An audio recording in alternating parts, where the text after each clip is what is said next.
একের পর এক জঙ্গিদের গ্রেফতারি, তাদের সম্পর্কে চাঞ্চল্যকর তথ্য, কিভাবে তারা ভিন রাজ্যে গা ঢাকা দিয়েছিল, জাল পরিচয়পত্র তৈরি করে ফেলছিল, আর সেই সঙ্গে চাঞ্চল্য আরো বাড়িয়েছে যে পাসপোর্ট জালিয়াতি কাণ্ড, যেখানে দেখা যাচ্ছে যে সর্ষের মধ্যেই ভূত রয়েছে।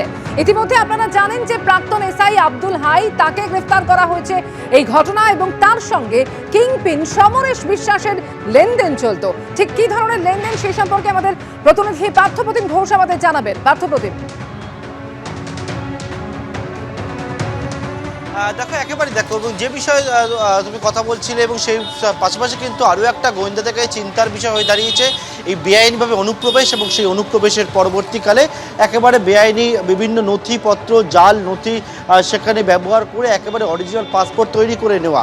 এবং তার পরবর্তী ক্ষেত্রে যেটা হচ্ছে, তারা ভারতীয় নাগরিক হয়ে যাচ্ছে। এরপরে তারা কোন কাজে কী জন্য থাকছে, কোথায় থাকছে, সেই বিষয়ে তথ্য কোনোটাই কিন্তু গোয়েন্দাদের কাছে বর্তমানে নেই, এবং সেটাই জানাটা অত্যন্ত প্রয়োজন বর্তমানে। কারণ এইরকম তথ্য জানা গেছে বর্তমানে এই পরিপ্রেক্ষিতে যে পাসপোর্ট জালিয়াতি চক্র, যেটা কলকাতা পুলিশের গোয়েন্দারা তারা কিন্তু তদন্তে নেমেছে, এবং সেই তদন্তে নেবে তারা তখন একের পর এক গ্রেপ্তার করছিল। সেই গ্রেপ্তার করতে গিয়ে গতকালকে তুমি দেখেছো যে একজনকে গ্রেপ্তার করে আদালতে পেশ করে নিজের কাস্টাডিতে নিয়েছেন।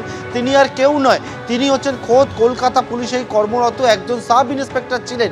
বর্তমানে 1 বছর আগে তিনি অবসর নিয়েছেন, এবং সেই সাব ইন্সপেক্টর থাকাকালীন অবস্থায়, তিনি সিকিউরিটি কন্ট্রোল অর্গানাইজেশনে থাকাকালীন অবস্থায় কিন্তু এই যে জালিয়াতদের সঙ্গে মিলে মিশে একেবারে সে কিন্তু এই কাজটা করত।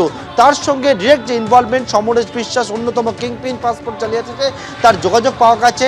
সমরেশ বিশ্বাসের অ্যাকাউন্ট থেকে ধাপে ধাপে এই প্রাক্তন সাব ইন্সপেক্টর অ্যাকাউন্টে টাকা ঢুকেছে, এবং যে টাকার পরিমাণ হচ্ছে 15 লক্ষ টাকার ওপর জানা যাচ্ছে। এবং এই টাকাটা হচ্ছে সম্প্রতি প্রায় 2 বছরের মধ্যে তার অ্যাকাউন্টে ঢুকেছে, এবং এই টাকাটা গোয়েন্দারা মনে করছেন সেটা হচ্ছে একেবারে পাসপোর্ট জালিয়াতির টাকা।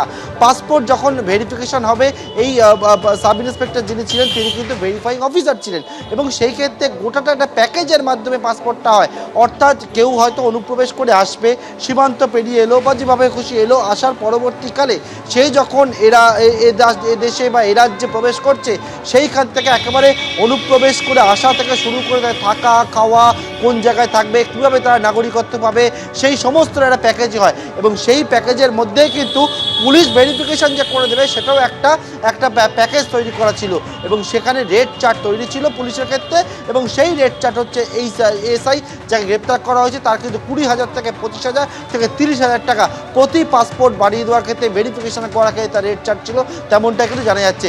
তাকে জিজ্ঞাসাবাদ করে এই জাল আদৌ কত দূর পর্যন্ত বিস্তৃত, সেটাই জানার চেষ্টা করছেন বর্তমানে লালবাজারের গোয়েন্দারা। অমৃতা, ধন্যবাদ পার্থপ্রতিম।